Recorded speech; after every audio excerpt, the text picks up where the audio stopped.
Shubor na kashlem jong unongsan hima.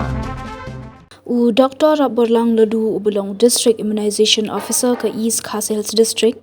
Ulit ho Bhagari India kumba 100,000 ngot kikinthei kilaklat na kajimpang cervical cancer. Hagasngi saja na sedang ya kaban ai HPV vaccination ndak benta ban ajingada lani utika na kajimpang cervical cancer balapnong benta kasngi Haganesh Das Hospital. HPV udai uknyang jingpang human papilloma virus bat lada urung ha ubriu ula banyo e jingpang bampong.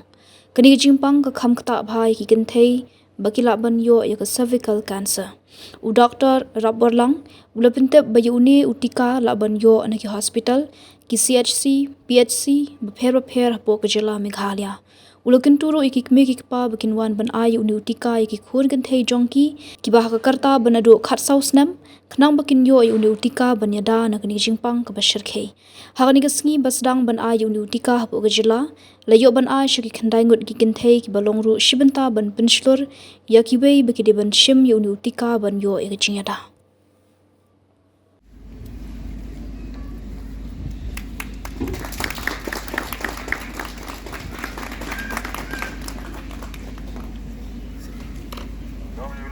Thank you. With that, Ziona, Lydia, Kangkong, Anamika Das, Pila Nangroy Dekhar, Sanjita Chetri, Initial vaccination of eligible beneficiaries. The hospitality make this event possible and also made it easily accessible for our beneficiaries. Okay, good morning everyone. Ngadai Dr. R. Lalu, ngadai District Immunization Officer, jongka East Khasi Hills District. Meneh ni hapo Haganesh Das, ngidon gane ka launching jongka HPV vaccination campaign. HPV kamut human papilloma virus. I penlong ya gane ka campaign mangin ai tika. Ya baro ki kena kanthei ki ba khatsang hadu khatsam snam bania dai ki na une ujipang ba ki khot human papilloma virus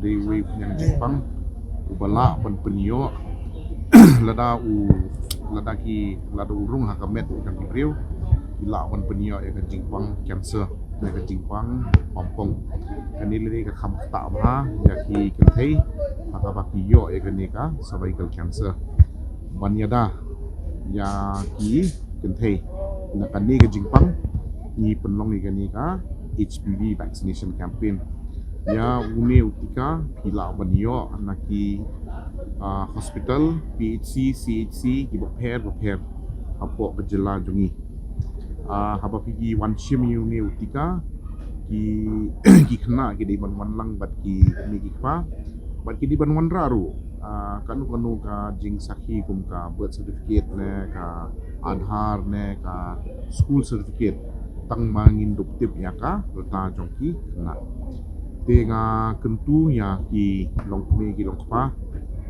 jongkani ka jala jungi ba ki dei banwan chakmat ban uniutika ban pej ba ki kun kenthei jongki ki yo uniutika banyada ni ka jingpang ka ba shirke public shibu tiunu utika barang thamai no une utika hapo kum ka program utika barang thamai henrei haka perthai borowei nado senam arjat rio ila penangkam tika mot pihak ban bakit pin ada mana district ni utika mentakas ni ngida kani ka launching ka state launching ni hapo Haganesh Das henrei utika ngi mut man ai habaro ki PHC ki CHC bat ki district hospital ha ka jella bro ko Tembulong mentagi basyak tak hani pila menutay tidak tak hani kajati pak kumene ngiyo amene ha ka launching I keren I Dr. Shailini Asim ibadai gynecologist di iyatho ba hagani ka ri India jungi borok wei man usnam kumba hendreu kumio hajar ngut kinthei kilong kemi ki khlat gani ka jingpang Kani ka cancer jong ka kumut pelakon. Kadi ka cancer ka ba ar ka ba kadi ka cancer ka ba ar hadin ka breast cancer ka ba kata yaki long kumi. Bersyukur.